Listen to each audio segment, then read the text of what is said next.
तो अब हम लोग जानेंगे कि व्हाट इज द एंथैल्पी। अब एंथैल्पी एक नया टर्म आ गया, क्या चीज है।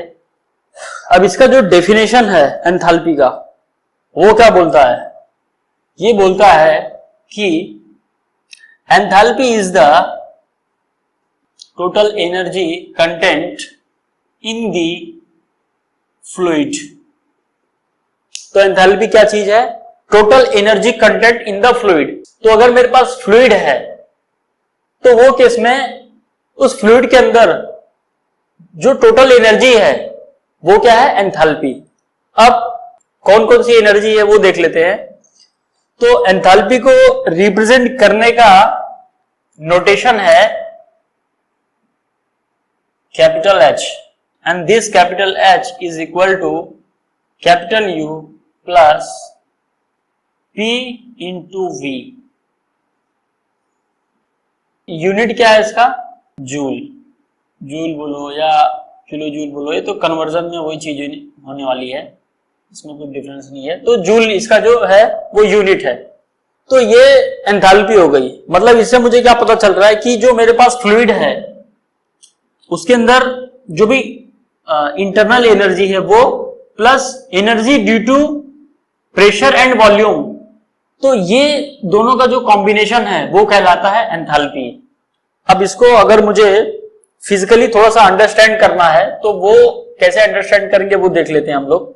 मैं इसके लिए क्या करता हूं, मैं एक एग्जांपल लेता हूं सिंपल सा, और इस एग्जांपल में आपका सबसे फेवरेट पिस्टन एंड सिलेंडर क्या है, पिस्टन एंड सिलेंडर। और इस सिलेंडर के अंदर भरा हुआ है, क्या भरा हुआ है, गैस। इसमें भरा हुआ है कार्बन डाइऑक्साइड गैस, चलो ये कंसीडर कर लो। और इसका जो at this moment, at this state जो टेम्परेचर है वो है 60 डिग्री सेल्सियस, और सराउंडिंग एम्बिएंट कंडीशन है यहाँ पे, एम्बिएंट कंडीशंस। तो एम्बिएंट कंडीशन में आपको पता ही है जो प्रेशर होता है वो 1 एटमॉस्फेरिक प्रेशर होता है, और जो टेम्परेचर होता है वो होता है अराउंड 30 डिग्री सेल्सियस। ये हो जाएगा 1 एटमॉस्फेयर, और ये जो टेम्परेचर है अराउंड 30 डिग्री सेल्सियस। और अंदर जो गैस भरी हुई है कार्बन डाइऑक्साइड, उसका टेम्परेचर इतना है, और प्रेशर जो है वो है, इसको भी मैं चलो 1 एटमॉस्फेरिक ही पकड़ता हूं अभी। तो अगर अंदर का प्रेशर और बाहर का प्रेशर सेम है तो वो केस में पिस्टन तो मूव नहीं होगा, दैट इज ओके। लेकिन ये जो गैस का टेम्परेचर है 60 डिग्री सेल्सियस और जो सराउंडिंग टेम्परेचर है 30 डिग्री सेल्सियस, यहां पर टेम्परेचर का डिफरेंस है। तो ये केस में आप अगर इस सिस्टम को ऐसे ही छोड़ दो तो क्या होगा, ये सिस्टम इक्विलिब्रियम एस्टेब्लिश करने की कोशिश करेगा। ठीक है, ये क्या करना चाहेगा, ये चाहेगा कि जो प्रेशर है वो भी एटमॉस्फेरिक प्रेशर हो जाए और जो टेम्परेचर है वो भी एटमॉस्फेरिक टेम्परेचर पे पहुंच जाए। ठीक है, तो ये सिस्टम मेरा चाहेगा। तो मान लो अब मैं क्या करने वाला हूं, इस गैस को ध्यान से देखना। मैंने ये गैस ली और ये कंडीशन थी, और सडनली यहां पे एक बर्नर लगा दिया और मैंने हीटिंग चालू कर दी। यहां पे ये क्या कर रहा हूं मैं, हीटिंग, ये मैंने हीटिंग चालू कर दी। अब जैसे ही हीटिंग मैंने स्टार्ट की, क्या होगा, इस गैस का टेम्परेचर बढ़ेगा और साथ ही साथ ये पिस्टन जो है ऊपर मूव होने की कोशिश करेगा। ठीक है, मान लो ये मूव होके यहां तक आ रहा है, तो जब ये पिस्टन मूव होके यहां तक पहुंच गया तो ये जो मेरी गैस है जो पहले यहां तक थी वो भी तो यहां तक पहुंच जाएगी। बोलो पहुंचेगी कि नहीं पहुंचेगी, डेफिनेटली पहुंचेगी। This is my state 1 and this is my मान लो स्टेट 2। तो इस टेम्परेचर की वजह से इस फ्लूइड में, इस कार्बन डाइऑक्साइड गैस में ये तो मुझे मिल गया, that is my you, capital you मतलब इंटरनल एनर्जी। लेकिन ये जो फ्लूइड मेरा यहां से यहां चला गया, ठीक है, यहां से यहां पुश हुआ, तो ये भी तो एक तरह की एनर्जी थी, प्रेशर वॉल्यूम टाइप की, क्योंकि इसमें प्रेशर भी चेंज होगा और वॉल्यूम भी चेंज होगा। तो इस एनर्जी को यहां पे कंसीडर किया गया है, और दोनों की एनर्जी को अगर हम लोग ऐड करेंगे तो बन जाएगा enthalpy content of the fluid. तो यही है एंथैल्पी। मतलब internal energy plus energy due to volume of the fluid. Fluid का वॉल्यूम चेंज होने की वजह से जो एनर्जी मुझे मिल रही है that is my PV type की एनर्जी, प्रेशर वॉल्यूम एनर्जी। तो ये है मेरा एंथैल्पी, एंथैल्पी बोलो या टोटल एंथैल्पी बोलो चलेगा। लेकिन अगर मुझे एंथैल्पी पर केजी निकालना है, मतलब ये पर्टिकुलर सिस्टम दिया है, ठीक है, और तो जाहिर सी बात है उस सिस्टम के अंदर कुछ तो उस गैस का मास भी होगा, ठीक है, गैस का मास भी होगा, गैस का मास। तो अगर मैं इस इक्वेशन को डिवाइड बाय m कर दूं तो ये कैसा होगा, कुछ इस तरह से हो जाएगा।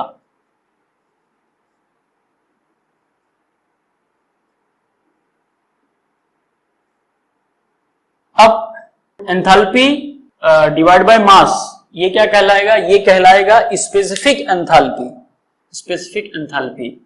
और total energy divide by mass तो ये क्या मिलेगा मुझे, ये कहलाएगा स्पेसिफिक इंटरनल एनर्जी।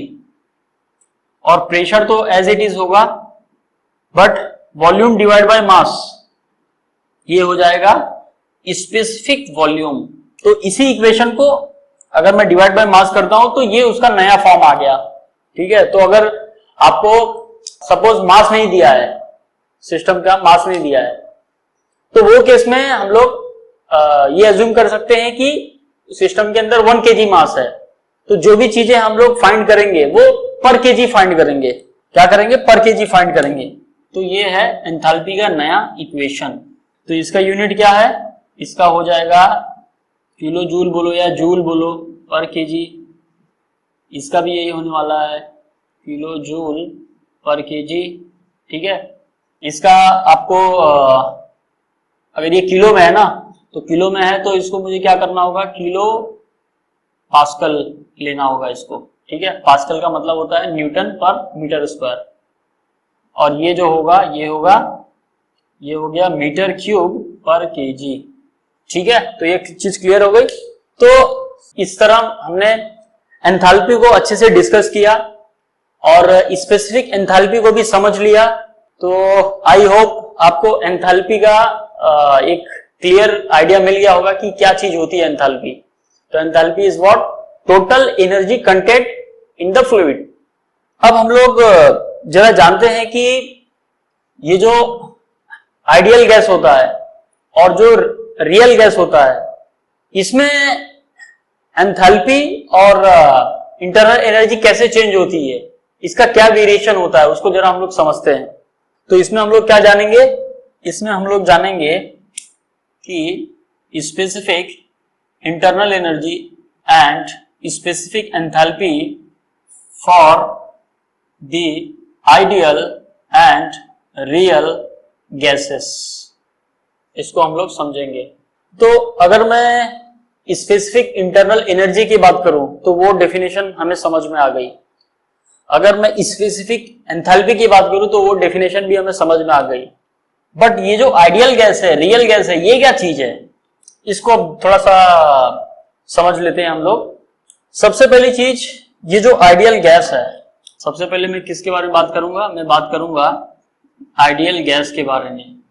अब ये जो आइडियल गैस होता है, किसको बोलते हैं आइडियल गैस, तो ऐसा सिस्टम जिसके अंदर जो प्रेशर है वो बहुत लो होगा एंड जो टेम्परेचर है वो बहुत हाई होगा। तो अगर आपको कोई भी सिस्टम दे दिया और उसमें ये क्राइटेरिया फुलफिल हो गया कि प्रेशर उसका लो है और टेम्परेचर उसका हाई है, तो वो केस में आप सिंपली डायरेक्ट बोल सकते हो कि this is my ideal gas. दूसरा चीज ये भी हो सकता है कि आपको प्रॉब्लम में ही दिया हो कि assume the given gas is ideal gas. Ideal भी बोल सकता है या तो ये भी बोल सकता है परफेक्ट गैस, ठीक है। इसके दो नाम है इसके, ये है परफेक्ट गैस, दोनों चलेगा, आइडियल भी बोलो वो भी चलेगा, परफेक्ट गैस बोलो वो भी चलेगा, ठीक है। तो ये चीज समझ में आ गई।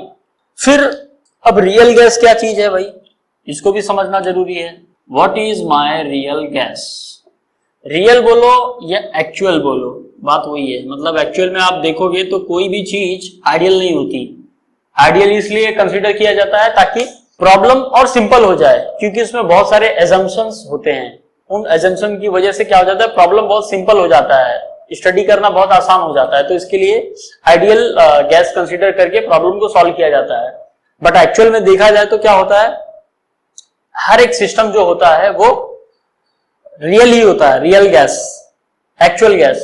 अब अगर मैं रियल गैस की बात करूं तो अगर सिस्टम इन दो क्राइटेरिया को फुलफिल नहीं कर रहा है, इस क्राइटेरिया को फुलफिल नहीं कर रहा है, यानी प्रेशर जो है वो लो नहीं है और टेम्परेचर जो है वो हाई नहीं है, अगर ये क्राइटेरिया फुलफिल नहीं हो रहा है तो वो केस में वो गैस बन जाएगा मेरा रियल गैस। तो ये चीज हो गई, ठीक है। तो आइडियल गैस ये है और रियल गैस ये है। अब हम लोग जानते हैं कि ये जो मेरा आइडियल गैस है, ये केस में ये जो मेरी स्पेसिफिक इंटरनल एनर्जी है ये किसके ऊपर डिपेंड करेगी, और जो स्पेसिफिक एंथैल्पी है वो किसके ऊपर डिपेंड करेगी आइडियल गैस के लिए। तो जो भी हमारे साइंटिस्ट थे, ठीक है, जो भी रिसर्चर्स थे, उन्होंने ये स्टडी की और स्टडी के बाद उन्होंने ये चीज फाइनलाइज की कि जो भी आइडियल गैस होती है, जो भी परफेक्ट गैस होती है, उसकी जो स्पेसिफिक इंटरनल एनर्जी होती है ये सिर्फ डिपेंड करती है किसके ऊपर, टेम्परेचर के ऊपर, टेम्परेचर ऑफ द सिस्टम। तो इसके लिए मैंने क्या लिख दिया, U is the function of T, मतलब ये जो स्पेसिफिक इंटरनल एनर्जी है ये सिर्फ और सिर्फ टेम्परेचर के ऊपर डिपेंड करेगी, जो सिस्टम है मेरा उसका जो टेम्परेचर है, ठीक है। मान लो ये है सिस्टम, मतलब ये जो सिस्टम है वो उसकी एग्जिस्टिंग स्टेट में टेम्परेचर है T, प्रेशर है P और वॉल्यूम है V, ठीक है, ये इसके स्टेट्स हैं, मतलब इस स्टेट में ये मेरा सिस्टम है। तो अगर वो आइडियल है, स्पेसिफिक इंटरनल एनर्जी ये सिर्फ टेम्परेचर के ऊपर डिपेंड करेगी। फिर अगर मैं स्पेसिफिक एंथैल्पी की बात करूं तो ये भी डिपेंड करेगा सिर्फ और सिर्फ टेम्परेचर के ऊपर। तो ये सबसे ध्यान देने वाली बात है, क्योंकि बहुत सारे ऐसे एमसीक्यूज हैं, बहुत सारे ऐसे प्रॉब्लम्स आएंगे जिसमें ये आपको डायरेक्ट पूछा जाएगा। तो ये चीज को आप ध्यान देना कि जैसे ही बोला आइडियल गैस या परफेक्ट गैस, तो वो केस में स्पेसिफिक इंटरनल एनर्जी और स्पेसिफिक एंथैल्पी ये दोनों के दोनों टेम्परेचर के ऊपर ही सिर्फ डिपेंड करेंगे। अब हम लोग बात करेंगे कि what about real gas. Real gas में ये जो स्पेसिफिक इंटरनल एनर्जी है और स्पेसिफिक एंथैल्पी है ये किसके ऊपर डिपेंड करेगा, तो इसको देखते हैं हम लोग। तो एक्चुअल में देखा जाए जो रियल गैसेस होती हैं, इसमें ये नोटिस किया गया बाय वेरियस एक्सपेरिमेंट कि ये अगर मैं स्पेसिफिक इंटरनल एनर्जी की बात करूं तो ये डिपेंड करता है किसके ऊपर, temperature as well as specific volume. Similarly अगर हम लोग स्पेसिफिक एंथैल्पी की बात करें तो ये डिपेंड करता है टेम्परेचर और प्रेशर ऑफ द सिस्टम। तो ये दोनों में बहुत बड़ा डिफरेंस है और ये काफी इंपॉर्टेंट है। तो इस तरह से ये जो मेरा स्पेसिफिक इंटरनल एनर्जी है और स्पेसिफिक एंथैल्पी, ये दोनों के दोनों जो है आइडियल गैस के लिए और रियल गैस के लिए कैसे डिपेंड करेंगे वो आपको समझ में आ गया, ठीक है। तो अब कुछ एमसीक्यू सॉल्व कर लेते हैं। अब ये क्वेश्चन गेट 2015 में 1 मार्क के लिए पूछा गया कि for an ideal gas with constant values of specific heats for calculation of specific enthalpy, ठीक है, किसकी बात कर रहा है ये बात कर रहा है स्पेसिफिक एंथैल्पी, मतलब स्मॉल h की बात कर रहा है, ठीक है। अगर मुझे स्पेसिफिक एंथैल्पी को कैलकुलेट करना है तो इसमें 4 ऑप्शन दिया है। It is sufficient to know only the temperature, both temperature and pressure are required to be known, both temperature and volume are required to be known, और लास्ट है both temperature and mass are required to be known. तो अभी हमने already पहले ये concept हम लोग ने पढ़ा है कि अगर मेरे पास आइडियल गैस है और दूसरा रियल गैस है तो दोनों के केस में स्पेसिफिक इंटरनल एनर्जी और स्पेसिफिक एंथैल्पी का क्या वेरिएशन है ये हमने जान लिया था। तो अभी ये क्या है, आइडियल गैस है, ठीक है। तो आइडियल गैस के केस में चाहे स्पेसिफिक एंथैल्पी हो चाहे स्पेसिफिक इंटरनल एनर्जी हो, दोनों के लिए सिर्फ टेम्परेचर इज इनफ। मतलब अगर मुझे सिर्फ टेम्परेचर पता है तो मैं इजीली कैलकुलेट कर सकता हूं, तो माय ऑप्शन इज ए। अब नेक्स्ट एमसीक्यू देखते हैं। तो ये क्वेश्चन देखते हैं, ये गेट 2016 में 1 मार्क के लिए पूछा गया था कि the internal energy of an ideal gas is the function of temperature only. अब यही अगर रियल गैस होता तो क्या होता, तो रियल गैस में अगर इंटरनल एनर्जी की बात की जाए तो वो function of temperature and volume, ठीक है, टेम्परेचर एंड वॉल्यूम होता। तो ये केस में option D is the correct.